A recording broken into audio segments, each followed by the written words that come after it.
하나님께서 오늘 우리에게 주시는 말씀은 열왕기상 19장 1절로부터 8절 말씀입니다.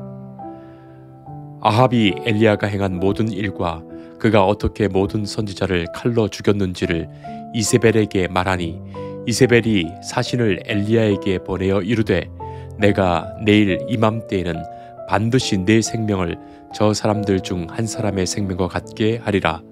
그렇게 하지 아니하면 신들이 내게 벌 위에 벌을 내림이 마땅하니라 한지라. 그가 이 형편을 보고 일어나 자기의 생명을 위해 도망하여 유다에 속한 브엘살바에 이르러 자기의 사활을 그곳에 머물게 하고 자기 자신은 광야로 들어가 하룻길쯤 가서 한 로뎀 나무 아래에 앉아서 자기가 죽기를 원하여 이르되 여호와여 넉넉하오니 지금 내 생명을 거두시옵소서. 나는 내 조상들보다 낫지 못하니이다 하고 로뎀 나무 아래에 누워 자더니 천사가 그를 어루만지며 그에게 이르되 일어나서 먹으라 하는지라. 본즉 머리맡에 숯불에 구운 떡과 한 병 물이 있더라. 이에 먹고 마시고 다시 누웠더니 여호와의 천사가 또다시 와서 어루만지며 이르되 일어나 먹으라. 내가 갈 길을 다 가지 못할까 하노라 하는지라. 이에 일어나 먹고 마시고 그 음식물의 힘을 의지하여 40주 40야를 가서 하나님의 산 호렙에 이르니라. 아멘. 이런 쇼트 드라마가 있습니다. 젊은 연인이 시간을 내어서 어느 지방으로 여행을 합니다. 둘은 조용히 동네 언덕길을 걸어 올라갑니다. 그런데 여자친구는 우리 이제 어디가? 너 뭐 할지 안 정했지? 그 말에 남자친구는 굳이 뭘 해야 해? 우리끼리 쉬러 여기 온 거잖아 말합니다. 그러니까 여자친구는 제발 목적지를 정해놓고 움직이자. 여기까지 시간 내서 왔는데 뭐 하는 거야? 남자친구는 올라온 언덕에서 마을과 바다 쪽을 바라보면서 여기 너무 예쁘지 않아? 그렇게 묻습니다. 그 말에 여자친구는 건성으로 쳐다보지도 않고 하더니 그래 됐다. 아유 내가 갈 곳을 찾아야지 하면서 마침 옆에 있는 예쁜 벤치에 앉아서 스마트폰으로 폭풍 검색을 합니다.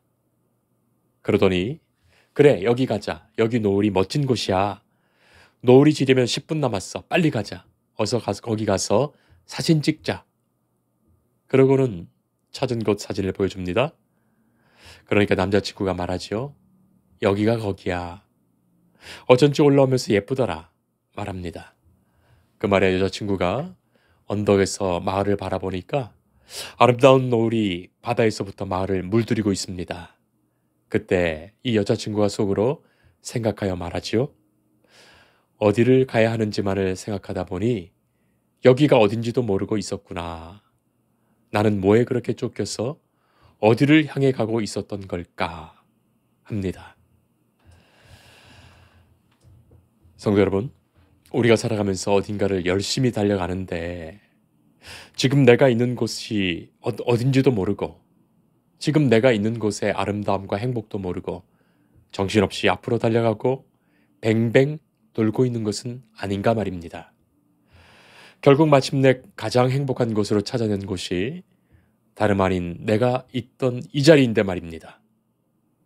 하루하루 그냥 지나가는 듯해도 오늘 지금 이 자리라는 곳에 있는 이 아름다움이 얼마나 크고 가득한데 말이죠. 저는 가끔 기차를 타고 가거나 운전을 하면서 갈 때 지나가는 어느 외딴 마을이나 동네를 보면서 여기에도 사람들이 살고 있구나 생각합니다. 한 번도 내가 살아본 적도 없고 알지 못하는 곳이지만 이 작은 곳에서도 얼마나 많은 사연이 있으며 얼마나 많은 사람 사는 일이 있는가 생각합니다. 멀리서 보면 잘 모릅니다. 그러나 가까이 가보면 얼마나 생생한 삶이 거기에 있는지 말이죠. 위대한 선지자 엘리야는 지금 어디로 갈지 방향을 잃었습니다. 고독해집니다. 심각해집니다. 우울해집니다. 깊은 영적 침체에 빠집니다. 사람이 한참을 달려가다 보면 이것이 인생인가 싶어서 열심히 달려가는데 그러다가 잠깐 멈추면 이것은 인생이 아닌가 싶어서 깊은 고독에 좌절하게 되죠. 그러나 멈추어져 있는 그 시간, 그 고독하고 외로우며 스스로 침체에 허덕이게 되는 그 낙심과 절망의 시간, 그 시간은 과연 인생에 없어야 할 그런 시간일까요?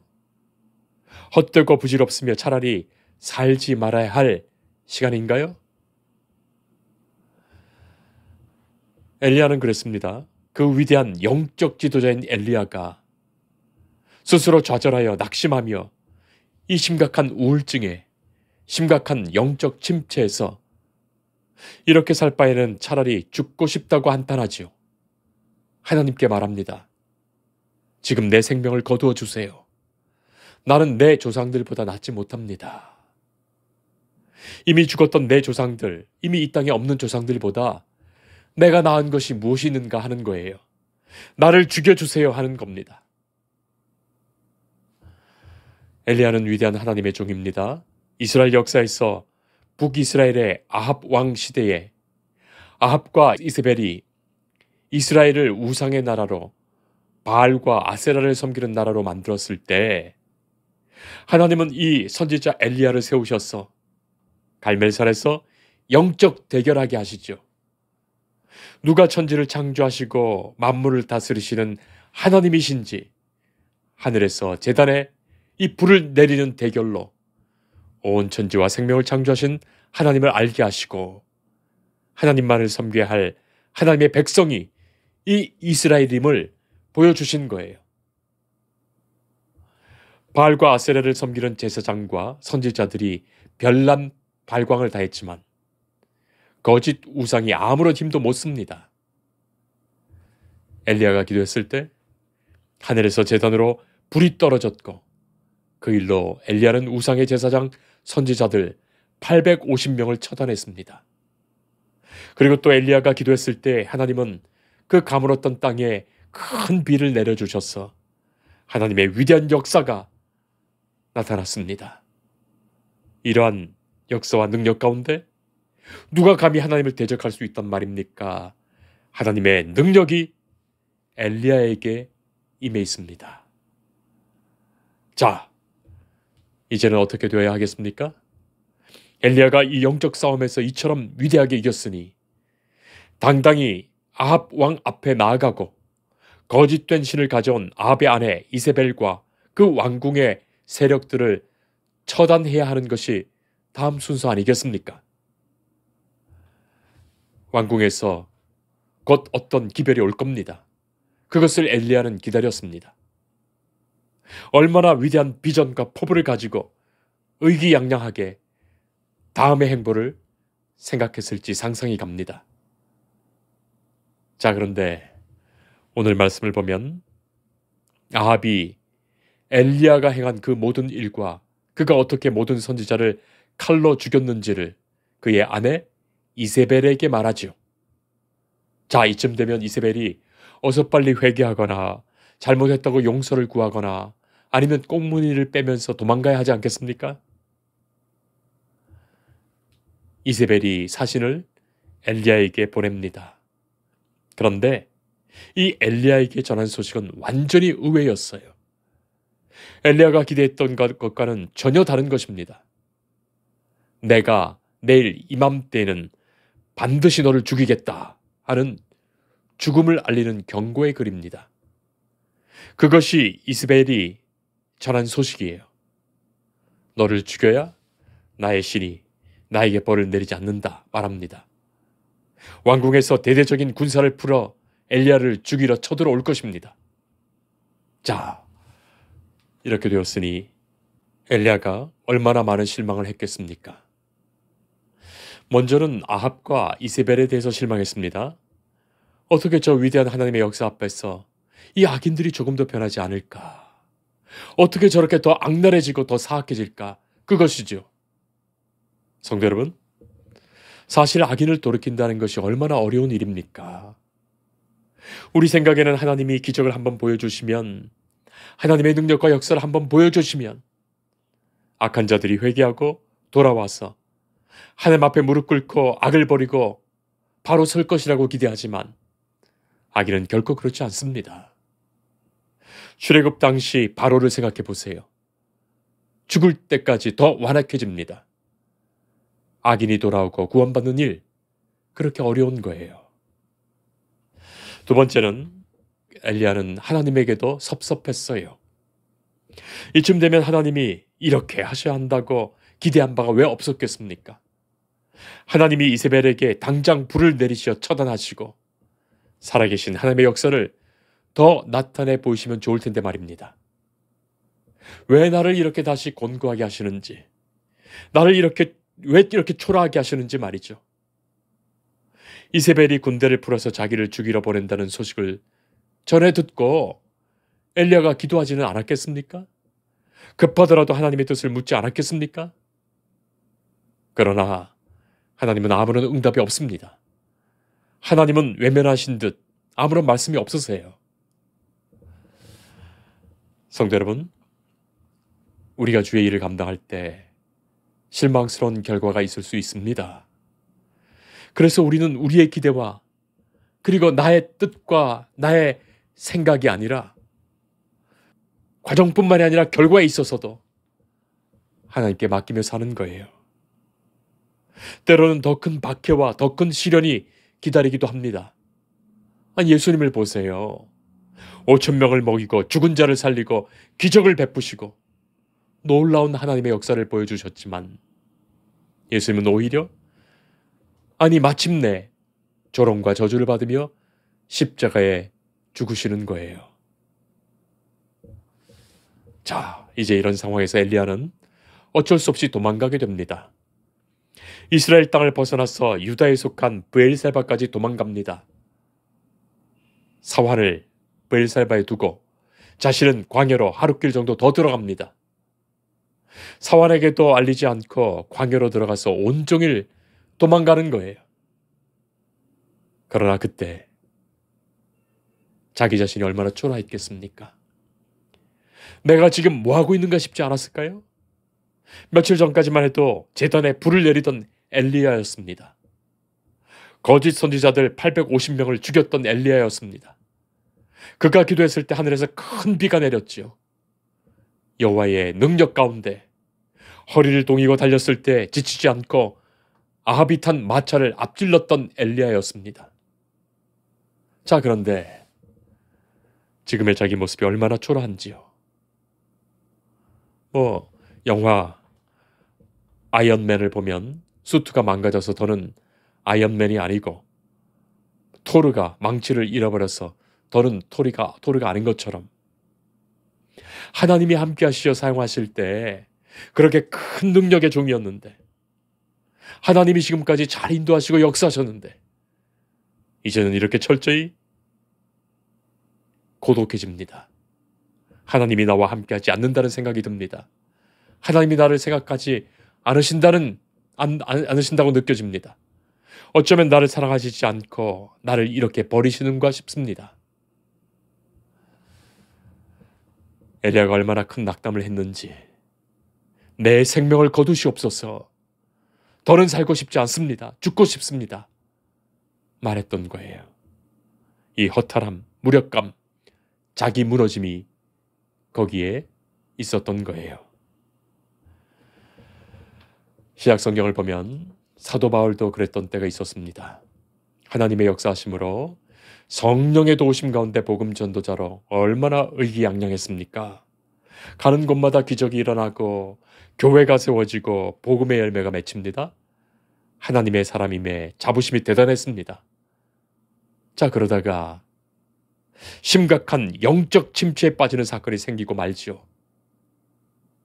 바울이 아테네에 이르렀을 때 아레오바고라는 언덕에 섰습니다. 이곳 언덕은 위대한 그리스의 철학자들이 그들의 철학 강연을 했던 곳입니다. 그곳 옆에는 그리스 파르테논 신전이 웅장하게 서 있습니다. 바로 여기에서 바울이 그의 사도행전 17장에 있는 그의 그 위대한 아레오바고 연설을 했던 겁니다. 바울이 얼마나 철학적으로 위대한 사상을 갖고 또 그리스 종교에 대하여 얼마나 해박한 지식을 갖고 그리스인들의 철학과 사상적 전통을 따라서 그가 얼마나 하나님을 철학적으로 멋지게 논증했는지를 그 연설에서 다 보였어요. 너희들이 알지 못하는 그 신이 하나님이라고 형이상학과 철학으로 논증했던 거예요. 자, 그런데 그 결과가 어떻습니까? 단 한 사람의 구원받는 성도도 얻지 못합니다. 자신이 그렇게 위대한 논증과 철학적으로 대결하여 이겼다고 생각했는데 한 사람의 예수 믿는 사람을 얻지 못했던 거예요. 그 일이 얼마나 큰 충격이 되었는지 바울이 고린도로 내려가 약 2년여 시간을 깊은 영적 침체에 빠지게 됩니다. 성도 여러분, 우리는 기도해야 합니다. 내 능력, 내 실력, 내 지식이 아니에요. 내가 잘난 것이 아니었습니다. 마른 막대기라도 하나님이 쓰실 때 하나님의 역사가 나타나지요. 우리가 얼마나 연약하고 미련하고 믿음 없는 존재인지요. 다만 주께서 나를 사용하셨음에 감사할 뿐이고 주님, 나는 무익한 종일 뿐입니다. 그것이 그리스도인의 고백이어야 해요. 다만 주의 은혜로, 주의 사랑으로, 주의 인도하심에 감사할 뿐입니다. 내게 주신 은혜가 얼마나 큰지요? 오직 주의 긍휼을 구합니다. 주님, 불쌍히 여겨 주옵소서. 그것이 우리의 기도여야 합니다. 예수님이 가르쳐 주신 것이 그것이에요. 성도 여러분, 어떠한 인간적인 욕망이나 인간적인 기대도 다 내려놓게 하시고 오직 주님의 역사만이 내 안에, 우리 안에 있게 하옵소서. 하나님의 것이라면 땅바닥에 떨어진 그 부스러기일지라도, 버려진 부스러기일지라도 내게 가장 크고 소중한 것입니다. 우리가 다 그렇게 기도하며 주의 은혜 앞에 그러한 마음과 믿음이 되기를 바랍니다. 자, 하나님은 엘리야를 결코 버리지 않으십니다. 하나님은 당신의 사람 한 사람을 결코 잊지 않으십니다. 그를 끝까지 사랑하시며 마지막에 이 엘리야가 불말 불수레를 타고 들어 올려지는 그날까지 그의 합당한 믿음의 사람으로, 주의 사람으로 그를 만들어 가시는 거예요. 하나님은 진히 천사를 보내어 그를 어루만지십니다. 사랑하는 성도 여러분, 하나님이 천사를 보내어 주의 성령을 보내시어 나의 심령과 나의 육신을 어루만지시는 그 은혜의 역사가 우리에게 틀림없이 있습니다. 떡과 물을 주시며 회복하게 하시는 그 은총이 틀림없이 있습니다. 그리고 예수님만이 우리에게 영원한 양식의 떡이 되시고 가르지 않을 샘물 되십니다. 그리고 하나님은 엘리야에게 말씀으로 지시하여 걸어가게 하시죠. 말씀 주시는 거예요. 40주 40야를 걸어가게 하십니다. 그 이후에 하나님의 산 호렙에 서게 하십니다. 사랑하는 성도 여러분, 엘리야가 40일간을 걸어가면서 무엇 보았겠습니까? 무엇을 느꼈겠습니까? 무엇을 먹었고 무엇을 마셨겠습니까? 한 걸음 한 걸음 걸으면서 무엇을 경험하게 하셨겠습니까? 위대한 하나님의 역사가, 분명한 하나님의 사랑이 어마어마한 큰 사건 속에서가 아니라 주님 앞에 나아가며 걸어가는 일상의 작은 삶과 사건 속에 얼마나 위대하게 있었는지를 다시금 깨달아 알게 하신 거예요.